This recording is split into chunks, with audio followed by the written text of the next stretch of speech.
Agora nós vamos falar de taxa real e taxa aparente. O conceito de taxa real e taxa aparente é muito importante na matemática financeira e muito importante em diversos quesitos da vida prática de um cidadão comum e muito da administração, tanto da administração pública, dos governos que administram municípios, estados e países, quanto da administração de empresas privadas também.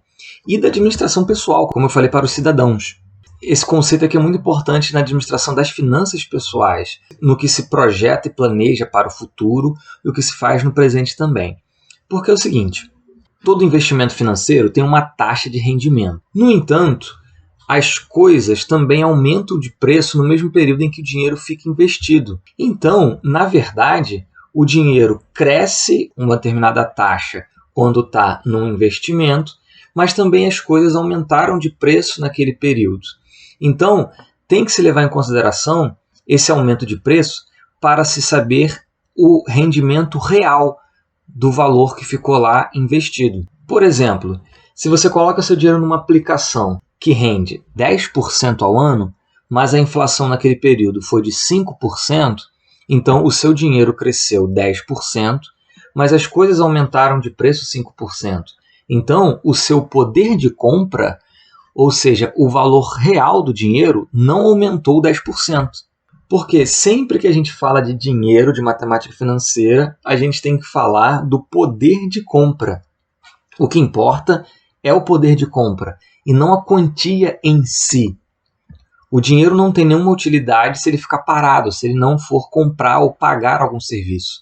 Quando eu falo comprar, não estou falando de um produto concreto especificamente, eu digo pagar qualquer coisa, um serviço, um produto, alguma coisa que você precise que se pague com o dinheiro. Então, quando a gente está falando de investimento, de ganho, você tem que olhar necessariamente para o poder de compra e não para a quantia em si.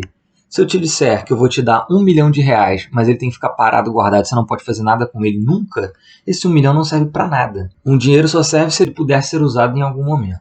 Mesmo que você não vá usá-lo agora, quer deixar guardado para um plano futuro ou para os seus descendentes, mas ele tem que estar disponível. Se ele não está disponível nunca, ele não serve.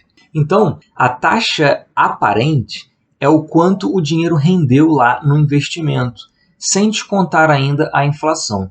E a taxa real é quanto o dinheiro rendeu depois de descontar a inflação. Então, quanto ele rendeu realmente. No exemplo aqui que eu coloquei, a taxa aparente é de 10%, o dinheiro cresceu 10%. E a taxa real vai ser agora esses 10%, descontado os 5% da inflação. E agora a gente vai ver como é que a gente desconta esse valor. A um primeiro olhar, a gente pode imaginar que é apenas fazer a subtração das duas taxas. Pegar a taxa de 10%, que é a taxa aparente, o quanto o dinheiro rendeu no investimento, e subtrair 5% da inflação. Mas não é uma mera subtração, porque nós estamos falando aqui de juros compostos, juros em cima de juros. Então a gente tem que pensar direitinho aqui como fazer isso. A gente vai falar isso agora mesmo. Suponha que um capital inicial C é aplicado durante um determinado período a uma taxa I nesse período. Essa taxa I é a taxa de rendimento da aplicação que foi feita. O montante ao final do período, vamos chamar aqui de M1, é igual a C que multiplica 1 mais I. Aqui está elevado a 1 porque é um período. Seja qual for aqui, quantos meses, anos ou dias, qual seja o período. Então esse aqui é o montante, de fato, da quantia que vai ter lá no investimento após esse período todo. Essa taxa aí aqui é a chamada taxa de juros aparente, que é quanto o dinheiro rendeu no investimento. No entanto, vamos supor que no mesmo período teve uma taxa de inflação J. Inflação é a média do aumento dos preços das coisas, preços e serviços. Existem várias taxas de inflação praticada pelo mercado. Então, considere que J é alguma taxa que foi utilizada aí como referência. Bem, para a gente saber o quanto foi o aumento do preço das coisas com respeito a essa taxa de inflação, então a gente vai fazer M2 igual a C que multiplica 1 mais J. Quem é esse M2 aqui? O M2 é o montante do capital inicial, o mesmo capital que foi aplicado no investimento, mas esse aqui é o montante corrigido pela inflação. Então esse M2 aqui não é a quantidade de dinheiro que tem lá na aplicação. A quantidade de dinheiro que tem no investimento que você fez depois do período é M1.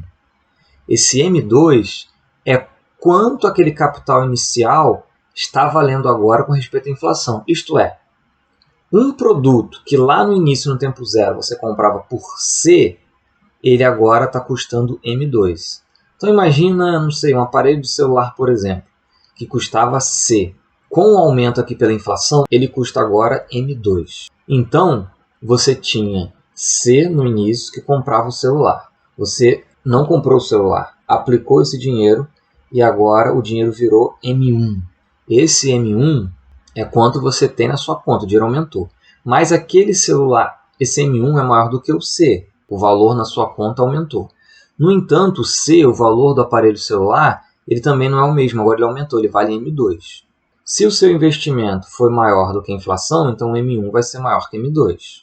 Você teve um ganho real. Realmente seu patrimônio aumentou. Mas se o M1 foi igual a M2, ou seja, se a taxa de inflação foi igual à taxa de rendimento, então embora a quantia de dinheiro sua tenha aumentado, o valor de compra dela não aumentou. O seu patrimônio não aumentou realmente, ele aumentou aparentemente, mas não aumentou na realidade. Porque o dinheiro cresceu, mas o preço das coisas cresceram também. Então, na verdade, não houve ganho real. E se ainda o M1 for menor que o M2, então você teve uma perda real. Embora o dinheiro aqui tenha aumentado, na verdade você teve uma perda. Por quê? O seu dinheiro aumentou, mas o preço das coisas aumentou mais ainda. Quando eu digo aqui que o M2 é o novo preço do celular, é claro, as coisas não aumentam igualzinho de preço. O arroz aumenta X%, o feijão aumenta Y%, o transporte público aumenta Z%, a gasolina aumenta um outro tanto por cento. Obviamente as coisas aumentam uma porcentagem diferente.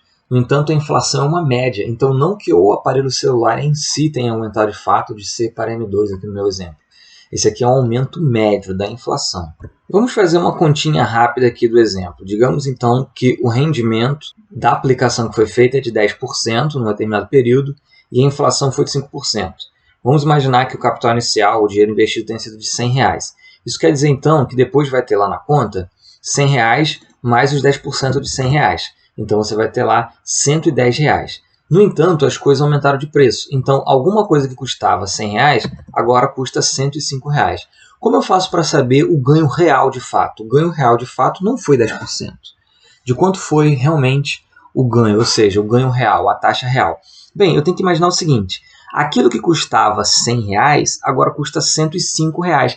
Então, quando eu olho para o aumento real aqui do meu patrimônio, eu tenho que imaginar que, na verdade, o capital inicial era R$105. Sim, eu sei que o capital inicial, de verdade, foi R$100 que foi aplicado. No entanto, para pensar no ganho real, no valor de compra, no poder de compra, eu tenho que imaginar o seguinte, um produto que eu queria comprar lá no início daquele período. O produto custava R$100, agora custa R$105. Então, o meu capital no início, que era de R$100, o poder de compra dele é de R$105 hoje, que é o aumento da inflação. E agora eu tenho um poder de compra de R$110. Então, para ver o real aumento, eu tenho que considerar o capital inicial como R$105. Repetindo, por que R$105? Porque o produto que custava R$100, pela inflação agora custa R$105. Então, meu produto inicial, meu poder de compra inicial é de R$100, que agora nessa nova data é R$105. Mas esse é o poder de compra inicial. E o poder de compra final é R$110, que foi quanto o dinheiro rendeu. Então, para saber o ganho real, eu uso a fórmula de juros compostos, mas fazendo como capital inicial 105 e como o montante final o 110. Então, vou fazer aqui a fórmula de juros compostos, considerando o montante final 110 e o montante inicial 105. Então, fica o montante final igual ao capital inicial, que multiplica 1 mais a taxa real de juros. A taxa real eu vou chamar de R. Então, aqui I é a taxa aparente de juros, o quanto o dinheiro rendeu. J é a taxa de inflação. E o R aqui é a taxa real. E aí é só fazer essas contas aqui para poder descobrir quanto é o R. Né? Passo 105 para o outro lado, dividido. 110 dividido por 105 é igual a 1 mais R. E depois, resolvida essa operação aqui, a gente passa o 1 para o outro lado subtraindo. Então, vai ficar 1,048 menos 1 igual ao R. Ou seja, R é igual a 0,048. Em outras palavras, a taxa real é de 4,8%. Aproximadamente, aqui é 7 alguma coisa. Isso significa, então, que a taxa aparente de 10%, numa taxa de inflação de 5%, nos dá uma taxa real, um ganho real de 4,8%.